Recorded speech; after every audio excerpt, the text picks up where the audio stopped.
So, for my project on storytelling examples, I selected Borderland on slide 9. Now, Borderland, basically what it is, it's a project that was uploaded by NPR, and it's a very versatile piece.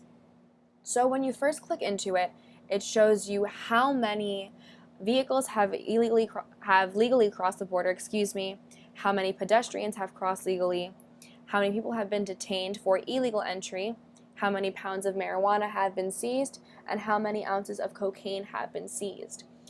It explains to you that the border is not just a line, and the whole example that it shows you is everything that kind of happens at the border. The exchanges of people, the exchanges of goods, the exchanges of culture.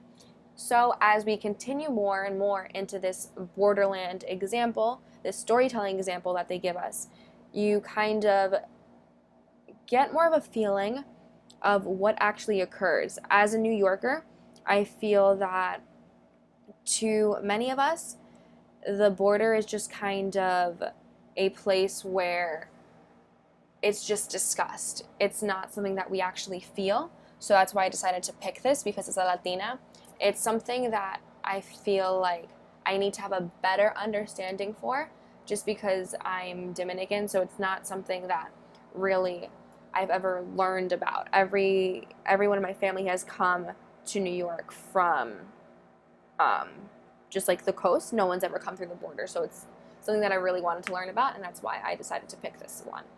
So as you go in here, you can click through, and you can either select one of the stories, or you can go back home and you can click through. What I decided to do was click through. Now, the first story is about just getting to America through the border, and many people assume that when you go through the border, it's mainly just Latinos, just people from like South America and Central America, and mainly Latin America. But this first story lets us know that it is not just Mexicans and people from Latin America. There are people who are seeking political asylum from all over the world, including Ethiopia. Now, many people just can't take a plane here. And what I really liked about this story is that it focused on one woman and really the whole struggles that she went through. So not only did she come from Ethiopia, she had to go through 12 different countries in order to make it to the United States. So she starts out in Africa, and she travels through the Middle East, and she makes it through South America, all the way to Central, and then eventually North America, to her final destination, the United States. But her story doesn't end there. She connects with a bunch of different people, a whole funnel, a network of individuals that kind of shelter these people who are seeking this political asylum. It really just is very harrowing, and I really enjoyed this picture because although it does have color, I feel like the impact that this type of picture has is just very negative. Usually we associate red with fear, and I can't even begin to imagine the type of fear that she was feeling just going through all these different countries and paying for this fake passport with $15,000. It's a very, very large amount of money. But when you contrast that with this statement, it's very definitive. So you feel the fear here, but you can feel the hope and the resilience with this blank image with just a text box. So I really enjoyed that. And then this is just like the things that she's seen and just like where she's lived. And then just like this Gateway of America's pictures, it's very hopeful, which I truly, truly enjoyed. Now this, I feel like the impact of this is just like a big history lesson, and I feel that it kind of just makes this effective in the sense that you're learning about what it is, but I feel like it really takes away the human aspect of it And I feel like this map just kind of takes you back to school and really makes you want to check out. And this is where I kind of wanted to give up. It's like, oh, like although this is interesting and it's good to know, it's something that I didn't really want to know because I felt that I already knew this about the border. So I feel like that would have made this type of storytelling more effective if they would have not included this, because it kind of made me want to check out. But the only reason why I continued doing so was not only for this assignment, even though that was the biggest motivating factor. It was just really, I wanted to learn about the border and like the people and the stories. So I dug a little deeper and kept it moving. Now, I feel like this story, excuse me, really helped construct the memory. Excuse me? No, this is the wrong story. This is, again, one of the kind of boring things, history lessons that I wanted to skip over again. Please excuse me. Yeah, this I didn't really, like, I read it the first time through, but it's just a bunch of pictures that I've seen in movies and in articles and all that stuff. And I was just like, why do we need that? Now this, Portraits of Life on the Border. I think that any time in any kind of storytelling narrative, when we have a portrait of individuals, of families, of what they do and the things that they go through, that really constructs a memory because you are humanizing what is going on. And when you humanize anything, it really helps you see and understand what's going on around you. So with this story, we really dig deep into the portrait of people's lives and things that are happening to them. So this is something that I really did not expect when you go through this kind of border life. Now, many people know that Latinos come in various different colors, but while reading the story, you can see here that we have Ralph Cohen, 67, American, and he's very clearly a white man, but you can see him dressed in like the traditional like Mexican attire, like the mariachi outfit, and I really enjoyed that because it just really showed how prevalent Mexican culture is and how it ties so well into the American culture that is on the border. So it's just a regular Texas man, a port commissioner, and he's surrounded so much, excuse me, I'm a little sick, by Mexican culture, and he's truly adopting it, and it's become a part of his life. So I really, really liked it, and I really enjoyed this quote too, because it's something that we're always being fed in the media, and he just kind of goes ahead and dispels that, and he says that people have this idea that this part of the country is full of drugs and violence, but every day, moms take their kids to soccer, people go to work, go to church. And that's what I feel like makes this type of storytelling so effective. Because it goes ahead and it dispels all of our stereotypes and all our negative images that we have, and it makes you realize that these are just people, doing everyday things that we all do. Things that our parents do, things that our moms or dads or grandmothers or grandfathers do every day in their regular lives. Where's this next picture?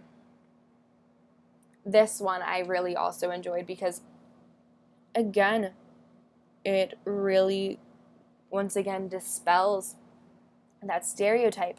Here we have someone who's been working for the Border Patrol for the past 30 years. And his quotation just really created this memory, because this is natural habitat. This is his office. This is like, these are his flags. This is his map. Like, this is where he gets his work done. Like, this is his uniform. Like, this is a regular day for him. Excuse me, I'm so very sorry. And it's just him talking about people saying that it's just this officer saying that he's actually empathetic to the situation, but he has to uphold the law. So it's just that balance that he himself has to maintain of being a human being, but being caught in this place where he has to abide by the law, and that's his job, to kind of seek these people out. So just putting yourself in his shoes and imagining what he has to do really constructed a big memory for me.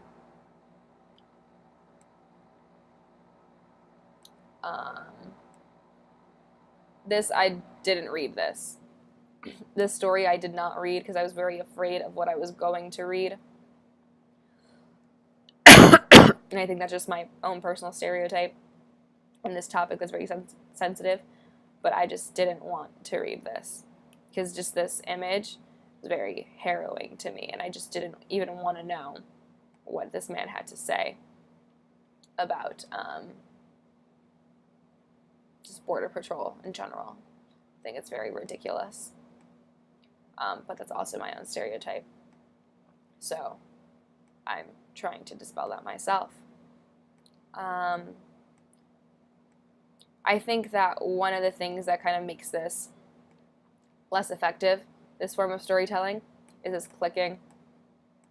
Like, obviously I want to learn everything, but just going back and forth is just so tiring. So I feel like that's very ineffective. Like, I feel like if this was like a swipe through, like a regular PowerPoint, that'd be so much better. But like, it doesn't work all the time. See how like it worked once and then it just brought me to the beginning, which I didn't like, but then it took me back to where I was going. If it was like a regular swipe through, I feel like that would make it so much more effective, or like a swipe up and like a PowerPoint or like a deck, that'd be much better. But this constant clicking makes the storytelling so ineffective, and you just get tired. Like, you just don't want to do it anymore, and your fingers get tired, and you're just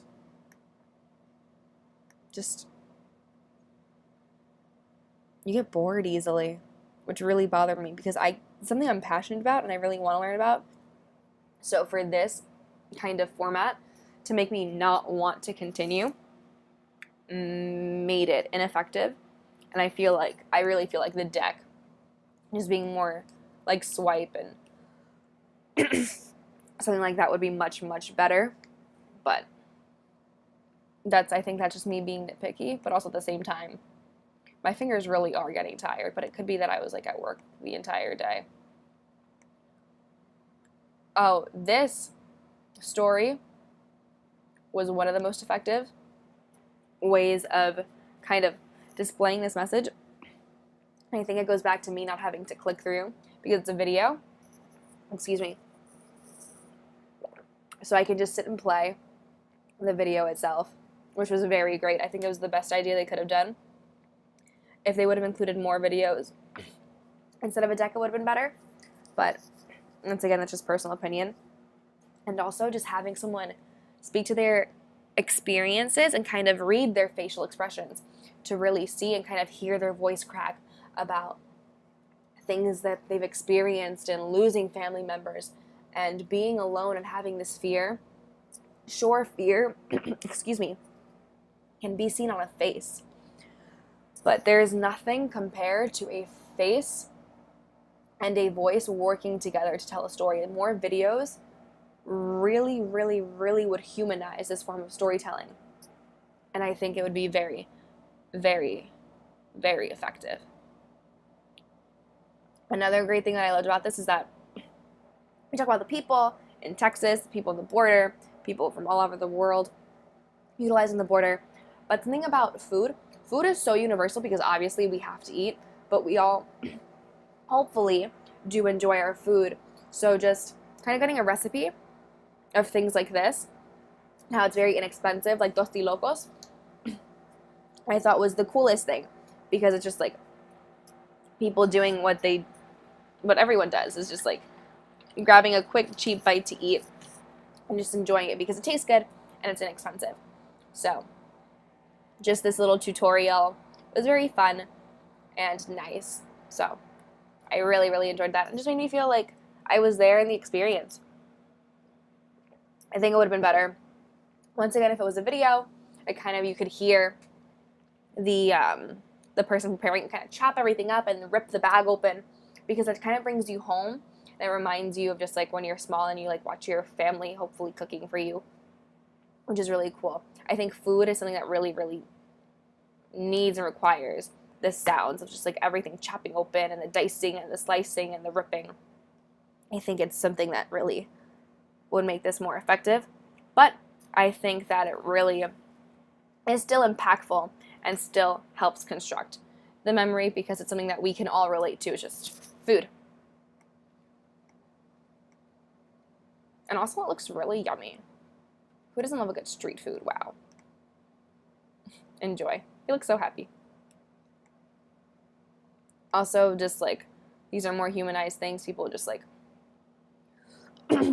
leaving things behind, like just general hygiene products. Like you can see like the toothbrush here and toothpaste, and everyone's least favorite is children's toys. Just seeing children's toys left behind, kind of caught up in the dust, just really breaks your heart because it just lets you know there's a child out there like suffering and just an innocent life going through something difficult, which is the worst as a human being. Like a belt. I don't know, seeing a belt like this strewn around is just fear-inducing. Like belts in Latino culture, just like kind of scary to begin with. So just to see one laying around, just so hard. Also this, okay. So what the previous slide was talking about,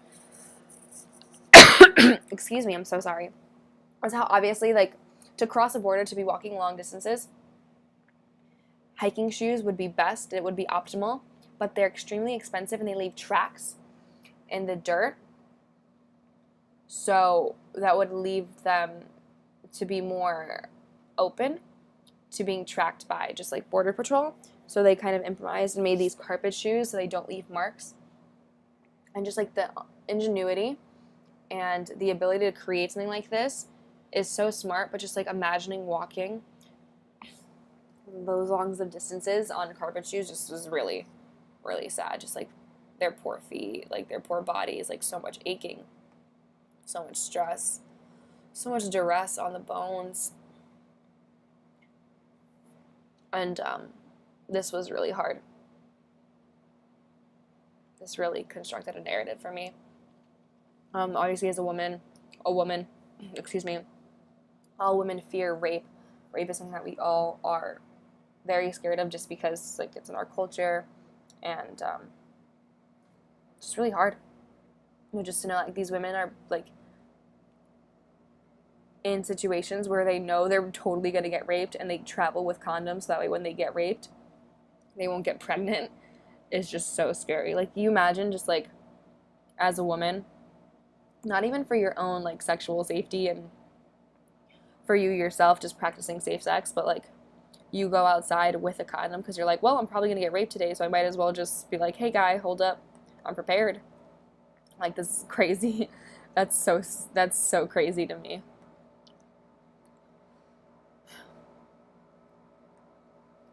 And then just like that with like people just selling things, like that's crazy. Like we're juxtaposing serious issues such as rape with just like people trying to make an honest living for themselves and creating and being artists and trying to sell their work. Like these are just people doing what they do. And then this is my favorite, just like the translations, because here, this line, this was offense to me. Obviously, I don't think that was the intention, but just these side by side and the separation dividing them was such a good method of talking about this story. This was one of the most effective things they could have done. Excuse me, because they could have included a colon, a hyphen, a comma, but just this choice, I don't know, I feel like it separates it and builds a fence. And these are two different things, but it's the same thing. Just how I feel like the fence divides people. Like, it's both the same thing, but it's just perceived to be different, even though they're the same. I don't know. Like, vaquero and cowboy both mean the same thing. Just like a Mexican and American are both the same thing. They're both people, but they're just different. I don't know. And then this fence divides us. I don't know. Maybe I just thought too deep into it, but that just struck me. That was an effective storytelling method for me. And then also this, like, are choosing what we call migrants who cross the border without permission. Like, these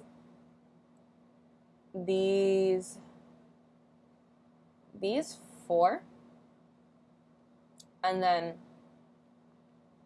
this sixth one, I think, just like, I don't know, how can a person be illegal? Like, people aren't illegal. So I feel like that choice of language is horrible. But just like a migrant or an undocumented migrant or an unauthorized immigrant, I feel like that's a much better language, because a person can't be illegal. Like, you're a person. How are you? How are you illegal? But that's just, I don't know. It's just what I envisioned. I really enjoyed this method of storytelling, but like I said before, I wish it was a slide through, a click, not a click through. I wish it was a slide through. I wish there were more videos. I wish it was more humanizing in that aspect. But I think that the impact that this has is that it really humanizes individuals. It helps people realize and see that the border is not just this place that we talk about. It's where people live, die, lose their family members, and go to church and go to school every single day of their lives. It's not just this thing. It is a place where people continue to do what they have to do, and they just keep on living. And I think that is the most impacting thing that the story has done, because it just makes us feel like these are just regular people, and it makes us more sympathetic with them, and makes us more, it increases our want to help them more, which I think was very, very important. So I think it's very important to help people no matter what, just because we're all people. So, yeah, that was one of my favorite things. And also, this ending slide was great. It lets you know how long you've been here and how these numbers have changed since you started in this entire time. But yes, I wanted to thank you guys so much for listening in, and I hope everybody has a great night.